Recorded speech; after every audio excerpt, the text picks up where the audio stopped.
everybody, and welcome back to the Hypnobirthing podcast.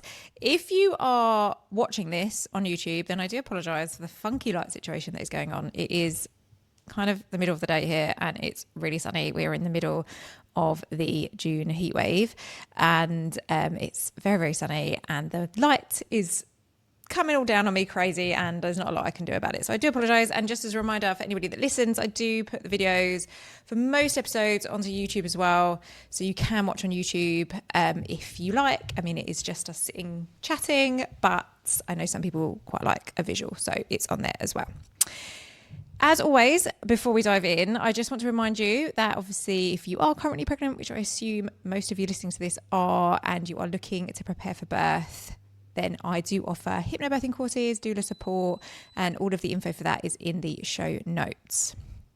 Today we're discussing a topic that has been receiving increasing attention within maternity services over the past few years, and that is continuity of care. And if you have listened to all of the birth stories on this podcast, you would have heard this sometimes comes up, if particularly people are lucky enough to have experienced a continuity of care model. These people might not necessarily be in the UK. It happens in some other countries a little bit more frequently than it does happen here. But we do sometimes have like trials of continuity of care here within the NHS. But you may have heard it mentioned on the podcast, or you may have heard it mentioned by midwives. You might have seen it in NHS reports, or perhaps you have already been lucky to experience it yourself during this pregnancy or a previous pregnancy. But what does it mean, basically? What does continuity of care mean? Is it something that every woman should have access to? And maybe most importantly, does it actually make a difference to birth outcomes and experiences? So firstly, what do we mean by continuity of care? In simple terms, continuity of care means receiving care from the same midwife or a small team of midwives throughout pregnancy, birth, and then the postnatal period as well, rather than seeing a different healthcare professional at every appointment. So it means that women build a relationship with caregivers who come to know them and they understand their preferences and are familiar with their medical history. Traditionally, many women in the UK have experienced fragmented care. So you might see one midwife at your booking appointment, someone entirely different at your next appointment, perhaps another midwife for your growth scan. And then when labour begins, you may meet a team of complete strangers. And for some women, that works perfectly well. But for others, repeatedly having to explain their history, their preferences, their fears, or their previous birth experiences can feel really exhausting. It can re-traumatize, and it can also, of course, feel quite impersonal. The idea behind continuity of care is that relationships do matter. And so actually, when we look at the evidence, relationships appear to matter a lot. Research into this consistently shows that women receiving continuity of midwifery care are more likely to experience positive outcomes, and studies have found lower rates of intervention, including reduced rates of instrumental birth and preterm birth. Women are also more likely to report feeling satisfied with their care and feeling involved in decision making as well. So perhaps unsurprisingly, when you know and trust the people caring for you, you're often more relaxed and more confident in asking questions and more able to advocate for yourself. Birth, as we know, we discuss this a lot on the podcast, is not just a physical event. It's also deeply emotional and physiological as well. So feeling safe, respected, listened to and understood can massively influence how someone experiences labour and birth. Imagine arriving in labour and being greeted by a midwife who already knows that you had a previous traumatic birth. Maybe, they understand your anxieties, know that vaginal examinations make you feel uncomfortable, remembers that you hope to use water during your labour, and knows exactly how your partner prefers to support you. Compare that to walking into a labour ward and meeting someone for the very first time while you're contracting every few minutes. The difference in that can be enormous.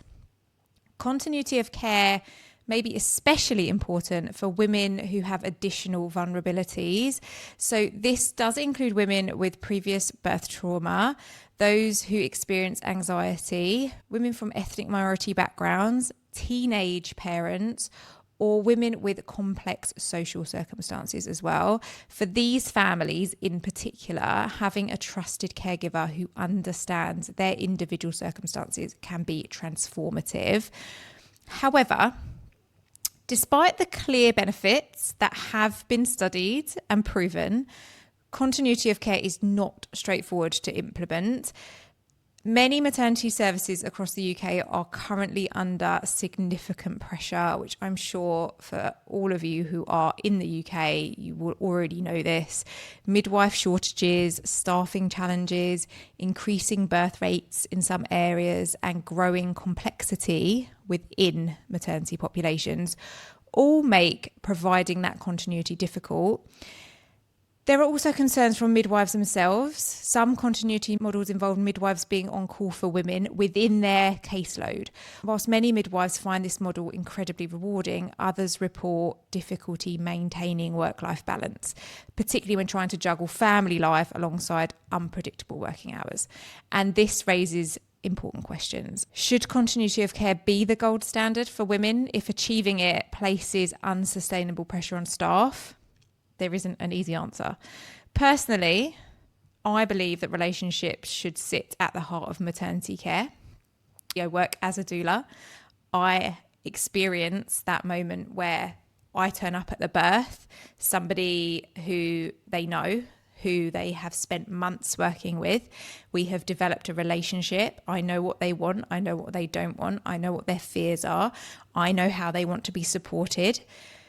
When I turn up, I see that relief in their eyes and their body relax. And I've had it numerous times where I've turned up at a birth and because they suddenly feel like, okay, my other support is here, I can relax. The birth has kick-started and full steam ahead. And that is because you're with somebody you feel comfortable with. Also, I've given birth twice myself. The first time I gave birth, I had a different midwife at every single appointment because my midwife was unwell. So she actually ended up going off. So I was supposed to have one midwife for my appointments. She wasn't going to necessarily be at my birth. It would have just been complete luck if she'd been at my birth, but for the appointments she was going to be the one doing all of them, but she went off ill. So I had a different midwife at every appointment after that. And then obviously at the actual birth, several different midwives that I hadn't met before. Contrast that to my second pregnancy. I saw the same midwife at every single appointment and she really did get to know me and we built up a little bit of a relationship. She actually wasn't at my birth. She could have been. I had a home birth. She was part of the home birth community team. It was just a bit luck of the draw really. She wasn't at my birth, but the other midwives who were there were lovely. But she did come round to me when she got on call that day, and it was actually just she did a shift changeover from the midwives that were with me. So I was still under the care of the midwives. My baby had only just been born, and she did come round. And I still to this day, nearly 8 years later, remember how I felt when she walked through the door. I just felt like an old friend was there. I felt so comforted that somebody I knew was there, even though the birth bit had been done. She actually ended up doing my stitches. I needed some stitches. She ended up doing those. But I remember it. So I have the experience firsthand of obviously giving birth and having those two different scenarios, but also in my capacity as a doula, I witness it as well. And I see the difference it makes. So, pregnancy, birth, they're major life events. And of course, we deserve as women to feel known rather than simply processed through a system. However, there are obviously these challenges facing maternity services. So I guess we're in a phase at the moment where we sort of need to be realistic about it. And the way the maternity system is at the moment, promising continuity without adequate staffing and support, it's dangerous and it's not fair on healthcare professionals or families either. So Perhaps the question isn't as simple as should all women have continuity of care? Perhaps the better question is how can we create maternity systems that prioritize relationships and that they see trust and personalized care for everybody rather than being a number on a conveyor belt. Even if seeing exactly the same midwife throughout pregnancy isn't always possible, there must still be ways to improve continuity.